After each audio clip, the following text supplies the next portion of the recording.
Hello friends, मैं हूं विनीत कुमार और बैंकर्स आश्रम में आप सभी का स्वागत करता हूं।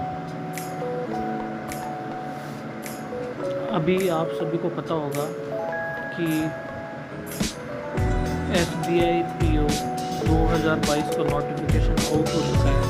ठीक है, आप देख चुके होंगे अभी तक जो भी नोटिफिकेशन है, क्या वैकेंसी है, कितनी आई है। फिर भी मैं एक बार बता देता हूँ। ठीक है, तो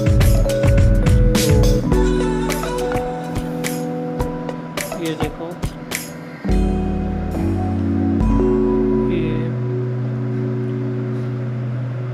ये देख सकते हो अभी आप कि फॉर्म फिलअप स्टार्ट, जो इम्पोर्टेंट पॉइंट्स हैं वो एक बार मैं आपको बता देता हूँ। SBI PO का जो फॉर्म स्टार्ट होगा वो 22 तारीख से स्टार्ट होगा और 12 अक्टूबर तक चलेगा। मतलब कि लगभग ये आपके 20 डेज़ की विंडो है। इसके अंदर आप एक बार अपना फॉर्म फिलअप कर दीजिएगा। ठीक है, फ़ीस कितनी है? फ़ीस है 750। ठीक है, for the OBC and general candidate, और वो अभी मैं आपको बता दूंगा कि किसके लिए। बाकी मेरे ख्याल से SC ST या जो भी है उनके लिए, या कोई फ़ीमेल है उनके लिए कोई भी फ़ीस नहीं है। ठीक है, ये अभी मैं आपको बता दूंगा। ठीक है, और वैसे मैंने आपको पहले ही, कुछ दिन पहले ही मैंने आपको बताया था कि आकाश जादव सर ने पहले ही बता दिया था कि SBI PO का नोटिफिकेशन आ सकता है। दिसंबर में प्री होने के चांस हैं और जनवरी के लास्ट तक मेंस होने का चांस है, और ये पूरा मार्च तक प्रोसेस कंप्लीट होगा। बिल्कुल वही ऐसा ही सब कुछ रहा है जैसा उन्होंने पहले बताया था। ठीक है, तो अभी हम इम्पोर्टेंट पॉइंट्स पर डिस्कस कर लेते हैं कि ये जो नोटिफिकेशन आया है इससे मतलब कि हमें क्या मतलब कि मिल सकता है, क्या हम इससे मतलब कि बेनिफिट उठा सकते हैं। क्योंकि अभी ऑलरेडी RRB PO क्लर्क का मेंस का एग्ज़ाम होने वाला है और 8 तारीख को अभी आज IBPS क्लर्क का भी रिज़ल्ट अनाउंस हो चुका है। तो जिनका सिलेक्शन नहीं हुआ है तो अब वो टोटली फोकस करेंगे किस चीज़ पे? एक तो फोकस करेंगे IBPS PO पे, और दूसरा फोकस करेंगे अब वो SBI PO पे, और किस पे? SBI क्लर्क पे। ये उनके लिए मेन एग्ज़ाम रहेंगे टारगेट अगले लाइनअप में। ठीक है, तो अब हम आज SBI PO के ऊपर बातचीत करते हैं। ठीक है, SBI PO पे बातचीत करते हैं। ये थोड़ा विजिबल रहेगा, है ना? ठीक है, ओके। तो देखते हैं, पैटर्न में कुछ थोड़ा बहुत चेंजेस हुआ है। ठीक है, देखते हैं। देखो, ये इम्पोर्टेंट डेट्स है जो मैं आपको बता रहा था। क्या क्या डेट है? 22 तारीख से 12 तारीख तक आप फॉर्म फिलअप कर सकते हो। ठीक है, आपका प्रीलिम एग्ज़ाम कब होगा? फेज़ फर्स्ट एग्ज़ाम होगा आपके 17, 18, 19 और 20 दिसंबर को। इन 4 डेट को एग्ज़ाम होंगे आपके प्री के। मतलब लगभग ये मान लो आपके पास 85 टू 90 डेज़ आपके पास है प्री के एग्ज़ाम के लिए। ठीक है, 85 टू 90 डेज़ है। और मेंस का एग्ज़ाम कब होगा? फेज़ सेकंड का एग्ज़ाम होगा जैन या फेब में। मतलब या तो जनवरी लास्ट में होगा या फरवरी फर्स्ट वीक में होगा। ठीक है, जैन या फेब में है तो मतलब टोटल आपके पास प्री के लिए, अगर मैं मान के चलूँ, प्री के लिए अगर 90 डेज़ हैं और मेंस के लिए कितने डेज़ हैं? मेंस कब होगा? दिसंबर। लगभग आपके पास 40 डेज़ मेंस के लिए रहेंगे। तो 130 डेज़ की आपकी, लगभग 130 टू 140 डेज़ की आपकी प्रिपरेशन चलेगी। ठीक है, 130 टू 140 डेज़ की आपकी प्रिपरेशन चलेगी। एक मिनट। यस फ्रेंड्स, इस बार देखो SBI ने क्या किया है, फेज़ थर्ड में जब आपका मेन एग्ज़ामिनेशन हो जाएगा और आपका इसका रिज़ल्ट आ जाएगा। ठीक है, रिज़ल्ट आ जाएगा फरवरी के अंदर ही रिज़ल्ट आ जाएगा। ठीक है, तो जब रिज़ल्ट आ जाएगा तो रिज़ल्ट और जो इंटरव्यू और GD होगा ना, उसके पहले एक साइकोमेट्रिक टेस्ट भी होगा आपका उन्हीं के बीच में। ठीक है, तो पहले आपका मेंस होगा, फिर साइकोमेट्रिक टेस्ट होगा, देन आपका interview and group discussion, group exercise होगी। इस बार GD भी इंक्लूड कर दिया है। पिछले 2 सालों से कोविड के कारण जीडी को इंक्लूड नहीं किया था, लेकिन इस बार जीडी है। मतलब कि जीडी होगी, इंटरव्यू होगा और साइकोमेट्रिक टेस्ट होगा। साइकोमेट्रिक टेस्ट के कोई नंबर नहीं है, कोई इसके नंबर ऐड नहीं होने वाले, ठीक है। तो इंटरव्यू और ये कब होंगे अपने, फेज़ 3 होगा फरवरी या मार्च में। मतलब ये मान सकते हो फेब लास्ट वीक में हो जाएगा या फिर मार्च के इनिशियल डेज में ये कंप्लीट हो जाएगा, ठीक है। डिक्लेरेशन ऑफ फाइनल रिजल्ट, और मार्च के अंदर ही आपका रिज़ल्ट डिक्लेयर हो जाएगा। मतलब ये मान के चलो कि अभी सितंबर लगभग ख़त्म होने वाला है, अक्टूबर से लेके मार्च तक आपके पूरा प्रोसेस कंप्लीट हो जाएगा। मतलब कि 6 मंथ में एसबीआई अपना पूरा प्रोसेस कंप्लीट कर रहा है। पिछले 2 साल से तो मैं यही देख रहा हूँ कि इसी टाइम पे आके अक्टूबर नवंबर में आके ये नोटिफिकेशन आता है और मार्च तक मतलब ज्वाइनिंग दे देते हैं। ये मार्च लास्ट में और अप्रैल फर्स्ट वीक में ज्वाइनिंग आ जाती है। पिछले 2 साल से तो यही हो रहा है, ठीक है। ये इतना क्लियर है। चलो अगली स्लाइड पे चलते हैं। देखो एलिजिबिलिटी क्राइटेरिया क्या है। एलिजिबिलिटी क्राइटेरिया आपके ना 31 दिसंबर 2022 तक जो फाइनल ईयर स्टूडेंट है उनके रिज़ल्ट डिक्लेयर हो जाना चाहिए, ठीक है।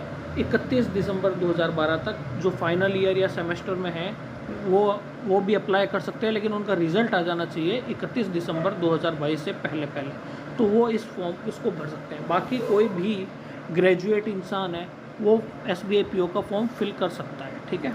नेक्स्ट चलते हैं। अब देखो प्री की बात कर लेते हैं। प्री जैसे होता था 100 मार्क्स का, ठीक है, अभी भी वही है 30, 35, 35, ठीक है। तो इसमें कुछ ज़्यादा चेंजेस वगैरह कुछ है नहीं, ठीक है। 100 मार्क्स का है तो ये देख लेना। और जब प्री मेंस एग्ज़ाम होगा तो मेंस एग्ज़ाम के अंदर लगभग कैंडिडेट कितना जो वैकेंसी है, वैकेंसी कितनी है SBI PO में वैकेंसी आई है इस बार 1673 बैकलॉग वैकेंसी है और 1600 नॉर्मल वैकेंसी है, ठीक है। तो इसका 10 टाइम्स मेंस एग्ज़ाम में बुलाएंगे। मतलब लगभग 16,000 से 17,000 लोगों को मेंस के लिए बुलाया जाएगा, ठीक है। ये लिखा हुआ 10 टाइम्स, ठीक है। नेक्स्ट स्लाइड पे अब देखो बात कर लेते हैं मेन एग्ज़ामिनेशन की। ये है हमारे काम की चीज़, क्योंकि इसी से पूरी कट ऑफ आपके मेरिट लिस्ट डिसाइड होगी। देखो पहले क्या होता था कि रीजनिंग है ना, रीजनिंग 60 नंबर की होती थी और डेटा एनालिसिस एंड इंटरप्रिटेशन ये 60 नंबर का होता था। और जो जीके और बैंकिंग अवेयरनेस, जनरल इकोनॉमी, ठीक है, ये 40 नंबर की होती थी। इस बार इन्होंने क्या किया, 50 नंबर की रीजनिंग एंड कंप्यूटर एप्टीट्यूड कर दिया, 50 नंबर का DI का सेट कर दिया, 10-10 नंबर इधर से कट करके 20 नंबर इधर ऐड ऑन कर दिए। तो अब 60 नंबर अब जीके का वेटेज इंक्रीज़ कर दिया। मतलब ये एक पेपर होगा जिसमें से 60 नंबर की जनरल अवेयरनेस, बैंकिंग अवेयरनेस आएगी, 40 नंबर की इंग्लिश लैंग्वेज का होगा, 100 नंबर इनका और 100 नंबर मैथ और रीजनिंग का, ठीक है। टाइमिंग वही है, 50 मिनट में 40 क्वेश्चन आएंगे रीजनिंग के, 45 मिनट में 30 क्वेश्चन आएंगे मैथ के, ठीक है। और 45 मिनट मिलेंगे GA के क्वेश्चन को करने के लिए, 50 क्वेश्चन आएंगे और 40 मिनट मिलेंगे 35 क्वेश्चन को करने के लिए इंग्लिश के, ठीक है। तो ये 200 नंबर का हमारा पेपर है, ठीक है, ये 200 नंबर का पेपर है। अच्छा बात कर लेते हैं किसकी, लेटर राइटिंग और ऐसे राइटिंग। ये 2 क्वेश्चन आएंगे इसके ऊपर, एक लेटर राइटिंग आएगा, एक ऐसे राइटिंग आएगा। 50 नंबर, आधे घंटे का ये होगा। जैसे ही ये एग्ज़ाम कंप्लीट होगा अगली विंडो खुल जाएगी डिस्क्रिप्टिव पेपर के लिए। तो आपको एक लेटर लिखना है, एक ऐसे लिखना है, ठीक है।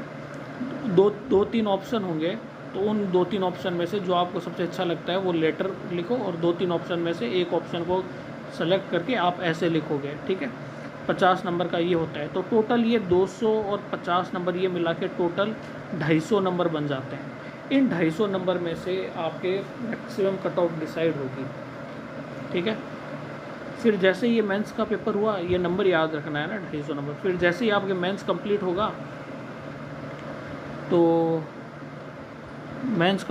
तो फेज़ 3 आ जाएगा।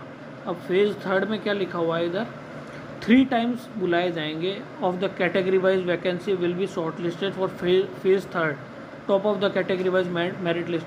मतलब कि 3 गुना जो भी जिस भी कैटेगरी में जो वैकेंसी है, मतलब 3 गुना लोग आएंगे जो भी वैकेंसी है। सीधा सा इसका मतलब ये है, मतलब अगर 1600 वैकेंसी है तो मेंस के अंदर 16,000 लोग बैठे थे 10 टाइम्स, अब 3 टाइम्स बैठेंगे, मतलब कि 16 3 4800 लोगों को फेज़ थर्ड के लिए बुलाया जाएगा। अब फेज़ थर्ड में क्या होगा, सबसे पहले साइकोमेट्रिक टेस्ट होगा। द बैंक में conduct psychometric test for personal profiling के लिए साइकोमेट्रिक टेस्ट करवा सकती है, ठीक है। For the short listed who will be short listed for phase third finding the test में be place before the interview panel. मतलब इंटरव्यू पैनल के पहले, मतलब कि ये आप क्या ना, जो भी ये इसके स्कोर वगैरह जो भी एनालिसिस होगी वो इंटरव्यूअर जो लेने वाला होगा उसके पास आप वो दे दिया जाएगा, ठीक है। इसका मतलब ये है, तो ये कुछ नहीं है, ऐसा ज़्यादा लोड नहीं लेना इसका, ठीक है। अब देखते हैं, देखो पहले जीडी नहीं होती थी, 2 साल से नहीं हो रही थी, लेकिन इस बार देखो ग्रुप डिस्कशन 20 नंबर का है, इंटरव्यू है 30 नंबर का, टोटल 50 नंबर का ये GDPI है, ठीक है। अब देखो 50 नंबर का GDPI, 50 नंबर का डिस्क्रिप्टिव और 200 नंबर का आपके मेंस का वो इंग्लिश मैथ रीजनिंग जीके।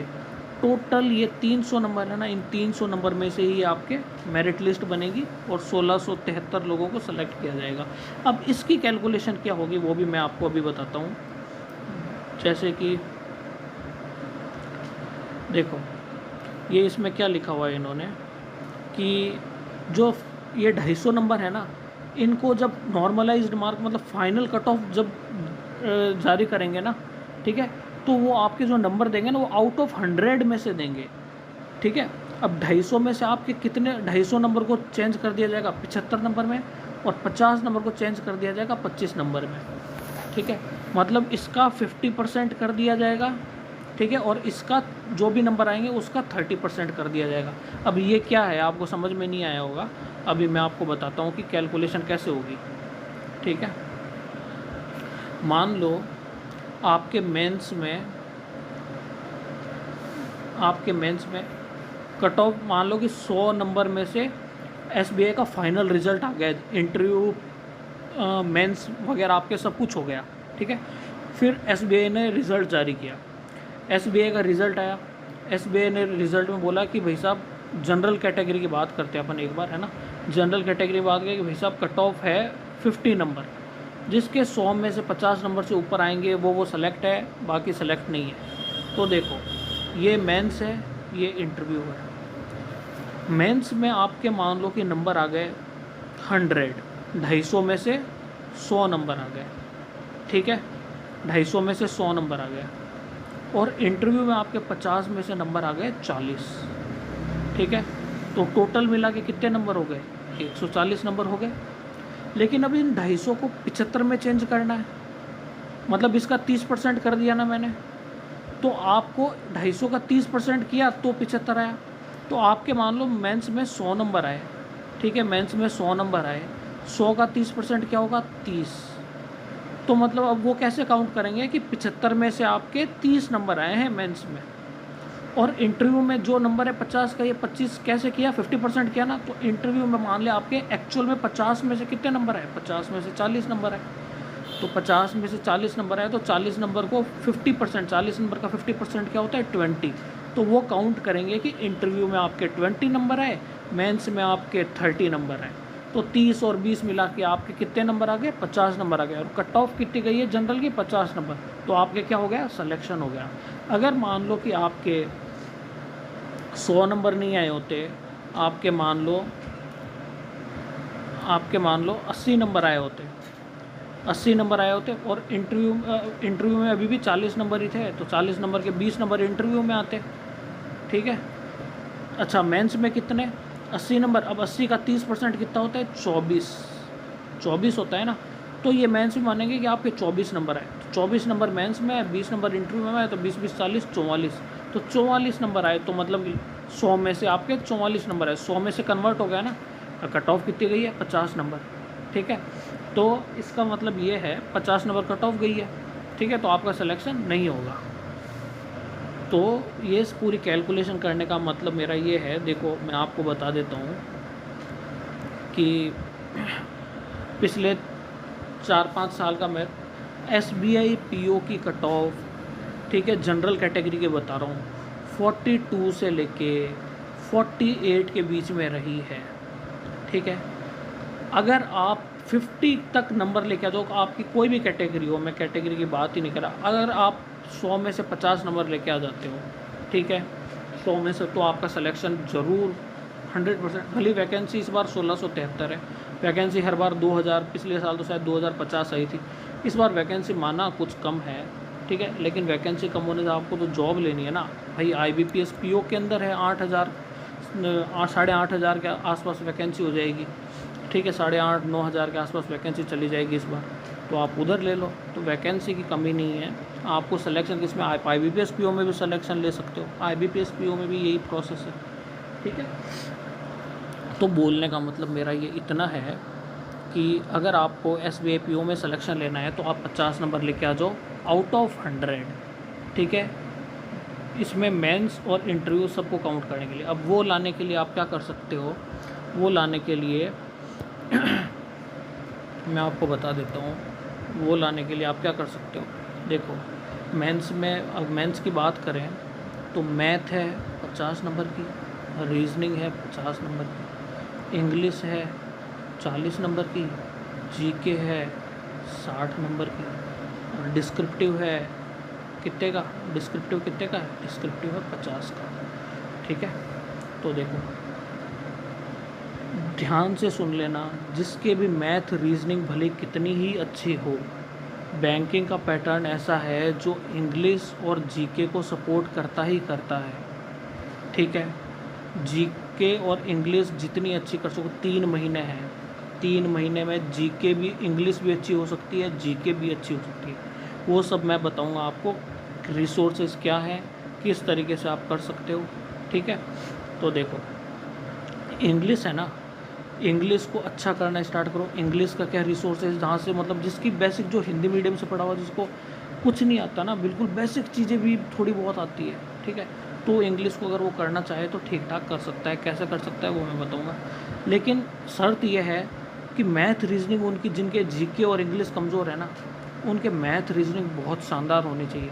बहुत शानदार होने से भी ज़्यादा फ़र्क इसलिए नहीं पड़ेगा क्योंकि आप कितने भी शानदार हो, आप ज़्यादा नंबर 15-20 नंबर ज़्यादा वैसे भी आप नहीं कर सकते। एक बार आपको पता है, 1 साल 2 साल पहले 2019 या 20 में पेपर हुआ था, उसमें पता है कट ऑफ कितनी गई थी, 5 नंबर 6 नंबर, मतलब लोगों के 6-6 7-7 आउट ऑफ 60 मैथ्स में लोगों को 6-7-10 नंबर तक पहुंचने में छींके आ गई थी, ठीक है। तो मैं वो नहीं बोल रहा, तो मैं ये नहीं बोल रहा, मैं ये मेरे बोलने का मतलब सिर्फ ये है कि मैथ, रीजनिंग, इंग्लिश, GK, इन 250 नंबर में से अगर आप 100 नंबर भी स्कोर कर लो ना, 100 नंबर, 100 नंबर, या जिसने 120 स्कोर कर लिया ना भाई, 120 नंबर है ना, बहुत शानदार नंबर है, बता रहा हूँ मैं आपको क्यों शानदार नंबर है। 120 का 30% कितना होता है, 36 नंबर आपके मेंस में, फिर 50 नंबर का इंटरव्यू, 50 में से मान लो कि 30 नंबर भी आपके आ गए, 50 में से 30 भी आ गए तो 30 15, ठीक है, तो कितने नंबर होते हैं, 50 में से 30 नंबर भी आप लेके आ गए, ठीक है, तो 30 नंबर भी लेके आ गए तो आपके 15 नंबर होते हैं, 36 और 15 टोटल होते हैं 51 नंबर। 25 नंबर भी इंटरव्यू में आ गए तो 12.5 होते हैं, 12.5 होने का मतलब आपके 36, 46, 47, 48.5 नंबर आ जाएंगे, ठीक है, जो कि बहुत शानदार है। अब देखो इसका नंबर लाने का आपके स्कोरिंग एरिया कहाँ रहेगा। GK 60 नंबर की है आपके पास अभी मेंस के लिए। देखो प्री की तैयारी है ना, थोड़ी अलग से करते ही रहो, लेकिन प्री की तैयारी क्या है, मैथ रीजनिंग तो आपको वही पढ़नी है, ठीक है, इंग्लिश भी वही पढ़नी है, बस साइड में थोड़ी डिस्क्रिप्टिव की प्रैक्टिस करो, डिस्क्रिप्टिव की प्रैक्टिस रोज़ आधा घंटा दो, और GK रोज़ 1 घंटे आधा घंटा GK पढ़ लो, बस ये आपके GK और डिस्क्रिप्टिव 60-40-100 नंबर, और आराम से 60-40-100 नंबर इधर, और इंग्लिश 40 नंबर इधर। सोचो 140 नंबर तो ये हैं। अब इन 140 में से जीके मान लो कि बहुत खतरनाक जीके आ गई, तो आप जीके को इस तरीके से करो कि कम से कम आपके 30 से 35 नंबर तो आए। भाई स्कोरिंग सब्जेक्ट है जीके। जीके कोई भी पढ़ सकता है, जिसके इंग्लिश अच्छी है नहीं है, जिसके मैथ अच्छी है नहीं है, फ़र्क नहीं पड़ता। जीके में क्या है, 6 महीने करंट अफेयर पढ़ना चालू करो। इंग्लिश क्या है, इंग्लिश में 40 में से मान लो जिसके बिल्कुल कमज़ोर इंग्लिश है तो वो भी कम से कम 15 नंबर तो स्कोर कर ही सकता है। और डिस्क्रिप्टिव मैं बोल रहा हूँ, रोज़ आप है ना 120 दिन है ना, 120 दिन है, एक दिन एक लेटर लिखो, एक दिन ऐसे लिखो, एक दिन लेटर एक दिन ऐसे। कितना टाइम लगेगा, आधा घंटा लग जाएगा, 1 घंटा लग जाएगा। डिस्क्रिप्टिव की रोज़ तैयारी करो, ठीक है। 40 नंबर है। प्री को नहीं भूलना है, पहले मेंस देने के लिए प्री क्लियर करना पड़ेगा, तो प्री की प्रैक्टिस तो चलेगी। मॉक टेस्ट देने ही देने आपको, ठीक है। 1 महीने में बेसिक कंप्लीट करो, फिर मॉक टेस्ट दो, ठीक है। डिस्क्रिप्टिव, अब डिस्क्रिप्टिव के लिए क्या करना है, डिस्क्रिप्टिव की तैयारी 40 है तो 40 में से कम आपके एक लेटर तो लिख ही लोगे। इसमें आपके 20 से 25 नंबर आ गए, ठीक है। अब इतनी प्रैक्टिस के बाद में तो 30, 40, 50, 60, 65 नंबर इधर ही हो रहे हैं, 65 नंबर इधर हो रहे हैं। 65 से 75 के बीच में नंबर इनमें से आ रहे हैं आपके। बाकी के 20-25 है ना मैथ रीजनिंग में से लेके आ जाओ, ठीक है ना। लेकिन ये स्कोरिंग सब्जेक्ट है, मेरे को नहीं लगता 65 से 75, 140 में से कम मेरे को ऐसा लगता है कि आपको इधर ही 80 के आसपास बेड़ देने चाहिए। 80 के आसपास नंबर निकाल दो, फिर एक मैथ रीजनिंग में ट्राई करो, और मैथ रीजनिंग में भी करने का, मैथ में तो क्या, मैथ क्वांटिटी एप्टीट्यूड सिर्फ डीआई आएगी, 5 से 6 डीआई के सेट आएंगे, बस ख़त्म। पज़ल आएंगी, पज़ल और डीआई का काम है पूरा। अब वो कैसे करना है, इसकी पूरी प्रिपरेशन, उसके लिए मैं अलग से डेडिकेटेड वीडियो लेके आ जाऊँगा कल, ठीक है। जहाँ पे मैं आपको मैथ के रिसोर्सेज,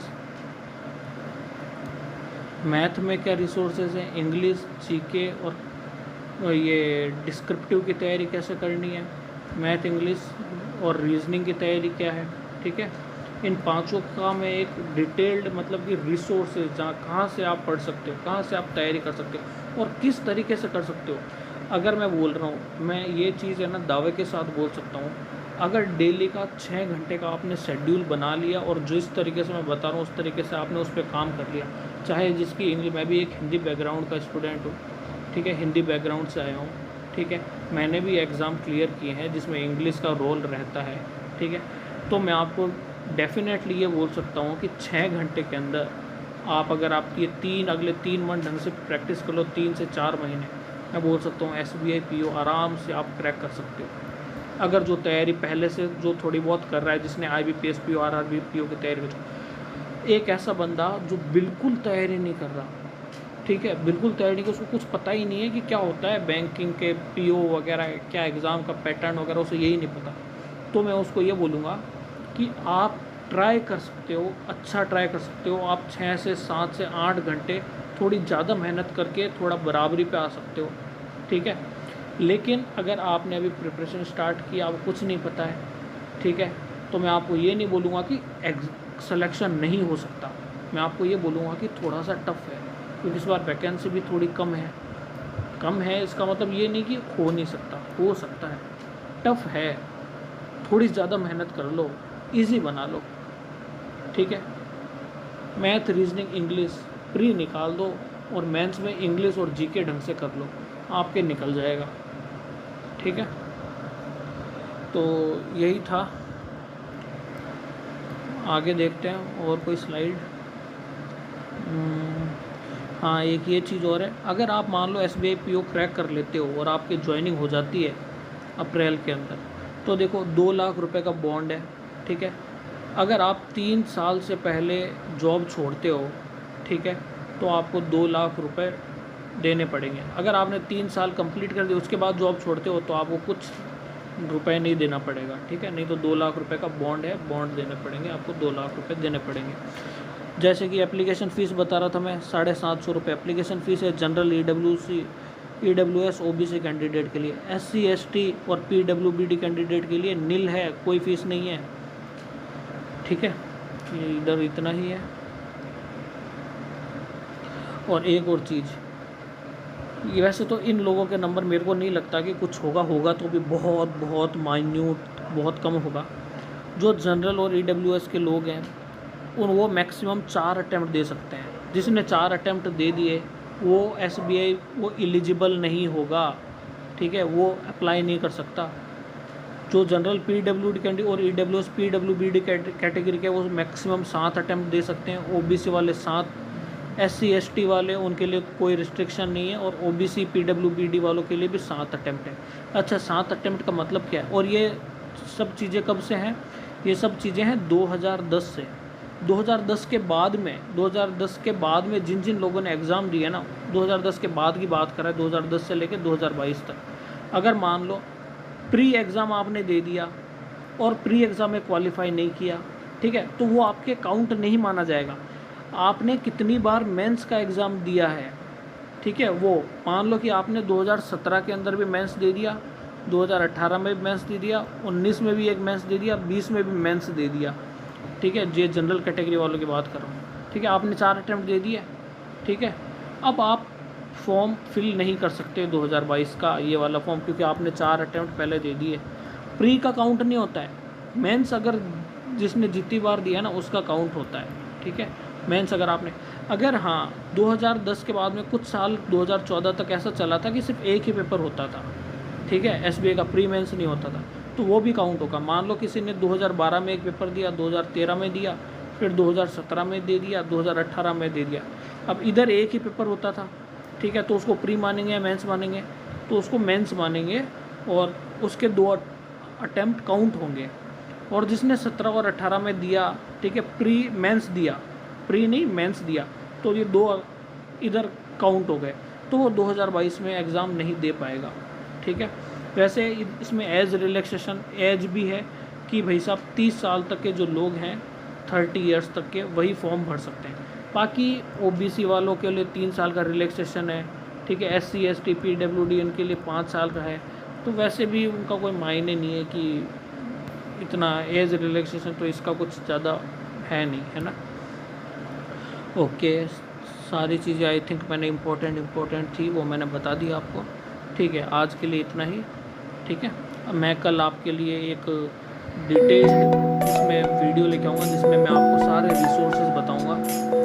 ठीक है, सारे रिसोर्सेज बताऊँगा कि इंग्लिश कैसे प्रिपेयर करनी है। मैन तो लोगों को ये डर होता है इंग्लिश का रिसोर्सेज क्या क्या होंगे, मैथ को कि मेंस लेवल के DI के रिसोर्सेज क्या होंगे, रीजनिंग कहाँ से करनी है। रीजनिंग के लिए तो मैं बता देता हूँ आपको, कहीं मत देखो, अंकुश लांबा यूट्यूब चैनल है, उसे जाके फॉलो कर लो। प्री और मेंस लेवल की DI करना चालू कर दो, पजल करना चालू कर दो। ठीक है, और प्री लेवल के उनके अलग अलग टॉपिक है, कोडिंग डिकोडिंग का, वो देखना चालू कर दो। रीजनिंग के लिए अंकुश लांबा है। ठीक है, बाकी मैं मैथ, इंग्लिश और GA के लिए और डिस्क्रिप्टिव के लिए क्या क्या चीज़ें वो मैं आपको कल डेडिकेटेड वीडियो में बता दूंगा। ठीक है।